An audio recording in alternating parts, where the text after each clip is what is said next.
Hi, I'm Andy Glass with WorkshopAddict.com. Today we're going to take a look at the Nova Galaxy DVR lathe.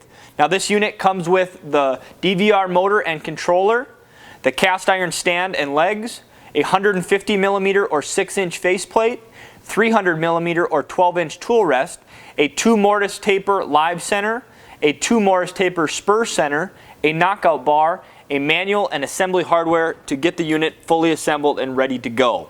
Now we're going to quickly run through the specs of this unit, then we'll do a little focusing on the computer controller itself. We'll talk a little about my impressions and then who's going to buy this unit. The Galaxy DVR lathe from Nova has a 16-inch swing, which means there's 8 inches from the center of the headstock and tailstock to the cast iron surface. So you can turn a 16-inch wide bowl or piece of material on this unit. There's 44 inches between centers, so between the headstock and the tailstock, with the tailstock in the far right position, you can put a 44-inch long piece of material in the lathe. The unit comes pre-wired for 115 volts, but can be rewired for 220 volts. It's 1 3/4 horsepower in the 115 volt configuration and 2.3 horsepower in the 220 volt configuration. It's a direct drive motor, 1-piece rotors, and no pulleys or belts. The RPM has a very high range between 100 and 5,000 RPMs. The headstock swivels 360 degrees with 7 locking positions, and the spindle taper on both the headstock and tailstock is 2 mortise taper. The tailstock has 3 inches of quill travel, and the spurs are self-ejecting, so if you back it out all the way, the spurs will automatically eject. You don't need the knockout bar. The entire lathe assembly is 436 pounds, so this unit assembled is very, very heavy, and that's exactly what you want with a large lathe. Taking a closer look at the tailstock on this unit, pretty standard. It has a locking lever on the back. If you pull it towards you, it loosens it up. Push it away, it puts it right in position. The quill travel locking knob or locking handle is on top. Counterclockwise loosens it, clockwise tightens it. With it loosened up, you can rotate the handle here. Clockwise extends the quill, counterclockwise brings the quill back in, and if you bring it all the way back, it will automatically knock out whatever center you have in here. Right now I have a live center. Whatever position you have it in place, lock it in with the locking knob and you're ready to go. Now something unique to this unit that I haven't seen before is a kind of live center or spur storage unit. Rotate the silver or chrome handle here and it will open up, and you're able to put your live centers or spurs right in here. Now one thing I wish they had is instead of this screw, maybe a 1/4 turn quick knob or something. It does take a little bit of time to get access to those, but if you're not switching those out too often, that's not a big deal. Taking a closer look at the tool rest and banjo setup, the banjo has a very large handle that provides a lot of leverage. Travels around very smooth. With the large handle, you're able to lock it right in position and it will not move.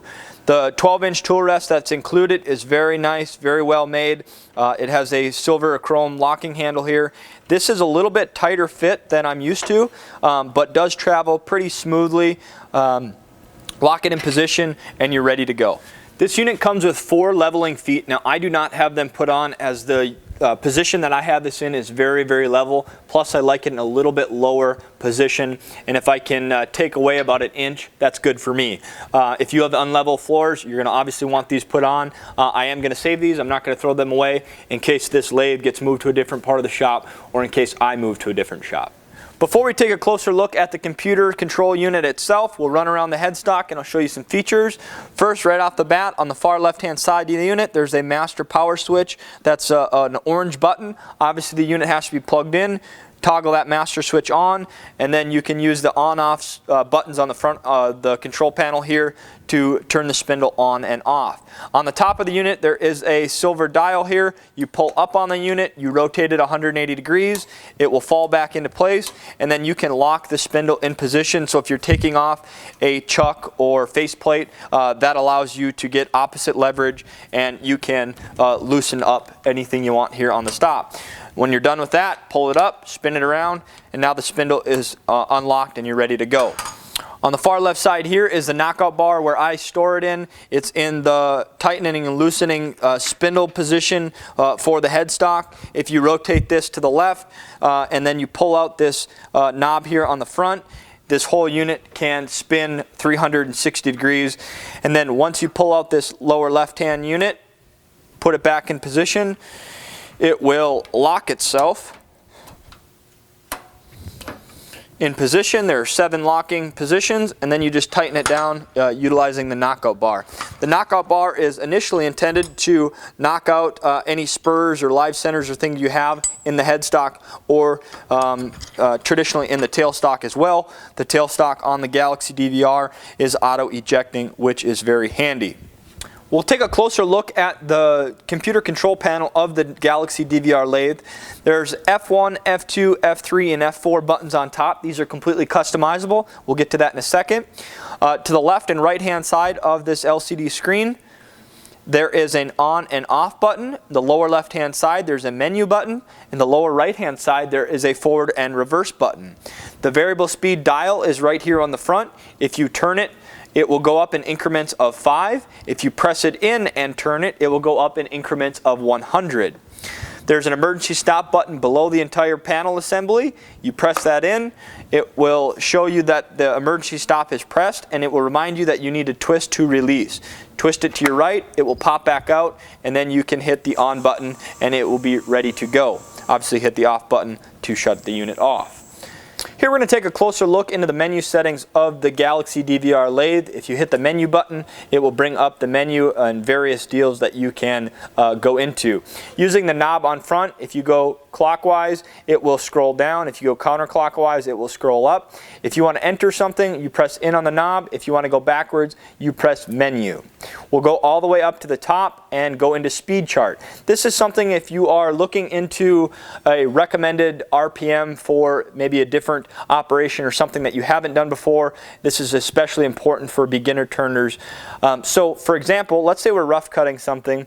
I'll click the dial in. Let's say we have a 6-inch diameter workpiece. It's going to recommend 700 RPMs. If we hit menu and go back, we'll go to finish shape cut and we'll dial in that 6 diameter again. Now it's going to recommend 1450 RPMs. So that'll give you a good idea of what kind of work you're doing to the size diameter workpiece that you're using, and then the lathe will suggest what you would, what recommended RPM you should be using. We'll hit menu and go back out to the main menu. Input set speed is a kind of a unique way you can set your speed with F1, F2, F3, and F4. You can add 100, subtract 100, add 5, subtract 5, and then you also can use your dial here.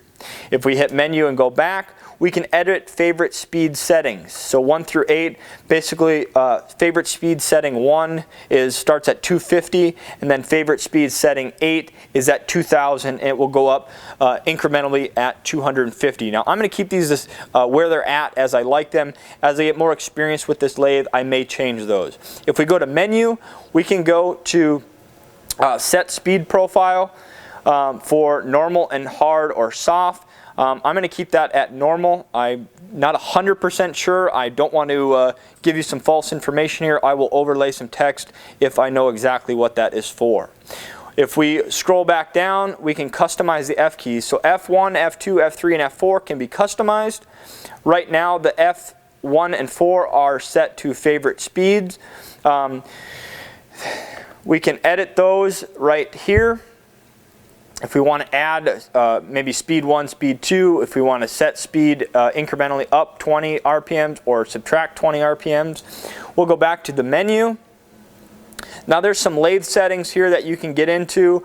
Now right here I have display set at large. The assisted brake I have on. The e-stop brake I have on, which means when I hit the off button, it's going to automatically engage the brake and it's going to stop the unit very quickly. I don't want it to slowly have the RPMs come down. If we hit menu and go back out, there is a wireless remote setting here that now I do not have the wireless remote, but this unit can take one, which is very important if you are doing outboard turning and you don't want to reach around your unit or reach around your workpiece to turn the unit on or off or adjust the keys, as that is very dangerous. On the bottom here we have motor parameters, firmware upgrades, and version info. Now I keep those basically unchanged as they come from the factory. I do have a password lock on here as I have some younger nephews in the shop and I don't want them to accidentally turn this on and get in trouble or get hurt. So I have a lock set on here, and the password is used between F1, F2, F3, and F4 in varying combinations. I'm not going to tell you that because they might watch this video. On the lower right hand side here we have F/R, that's forward or reverse. If you look at the arrows right here, it's currently in reverse. If we push them pointing to the right, that is forward. If I bring them back to the left, that is in reverse. If I press on, it's going to give a warning, reverse selected. That's just going to give you a little bit of time in case you accidentally hit that or something that you're not used to. If we hit stop, I will push it back in the forward mode. Again, the knob goes right to increase it by 5. If we push in, we can increase or decrease it by 100. The F1, F2, F3, and F4 are currently set for favorite speeds. So if I hit F3, it says, do you want to increase your RPMs to 750 RPMs? If I like that, I can hit the FR button to confirm, and it will automatically change it to 750 RPMs. I've had this lathe in my shop here for a couple weeks. I would consider myself a kind of medium wood turner. I'm not a beginner to a certain extent. I've done quite a bit of wood turning, especially in high school, and saw on some mini lathes and things like that, but I'm definitely not an expert, so I'm always learning, both in woodworking and in wood turning. Initially, when I got the Nova Galaxi DVR lathe, I'm incredibly impressed with the unit, the heft of this unit. This thing is 436 pounds. That's exactly what you want out of a large lathe like this. You want it to be very, very heavy and stout and built like a tank, and this one certainly is. Now, I do only have the 12-inch tool rest that comes with this unit. I do want to get some smaller ones and some curved ones for bowl turning, which we will have some future videos up. I think all around the entire unit is built very well. Everything moves on the bed very smoothly. Everything locks. Everything was just produced very, very well. One thing that I don't know that you guys may be able to help me on is the headstock can swivel 360 degrees. Obviously, I know that if you spin it around 180 degrees, you can do some outboard turning with this with the optional accessory that's included. But this unit has 7 locking positions, and I'm a little bit unsure of why it would have 7 locking positions and why you'd want it at kind of a unique angle. Maybe you guys can help me out with that. Is that specifically outboard turning, or would you want it a little bit, you know, maybe cockeyed or something like that on the inside, but then at that point it doesn't line up with your tailstock? So that's something I need a little bit of help from you guys. Let me know in the comments below. I think the tool is very, very well thought out. Obviously, the biggest advantage of this unit is variable speed with the direct drive motor.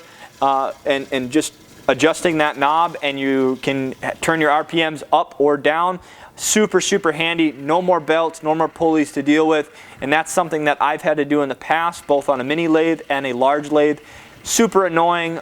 This thing is a real treat to have. So if you're going to do any sort of wood turning, I would look at a lathe that has direct drive, or something that does not have belts and stuff that you have to loosen the motor, change the belts, and tighten the motor again, etc.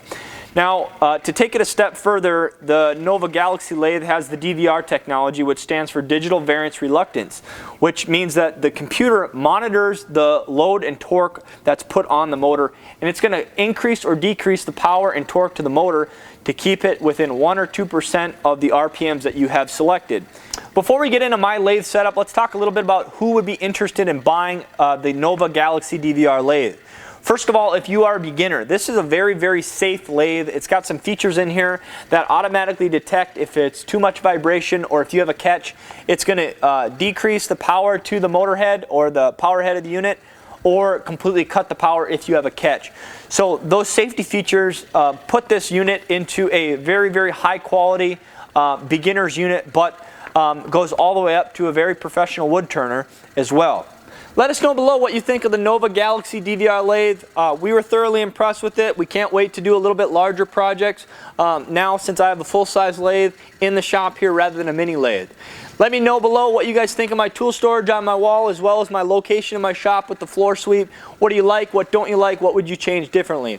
I'm by no means a wood turning expert, and I'm always willing to learn, especially in something that is a little bit foreign to me as far as something that I don't do a whole lot. Now I want to change that now that I have the Galaxi DVR lathe in the shop, and it's something that I would thoroughly welcome your help on. Check us out on social media as we do exclusive product giveaways, project updates, tool review updates. I'm Andy Glass with Workshop Addict. Thanks for watching, and I'll see you next time.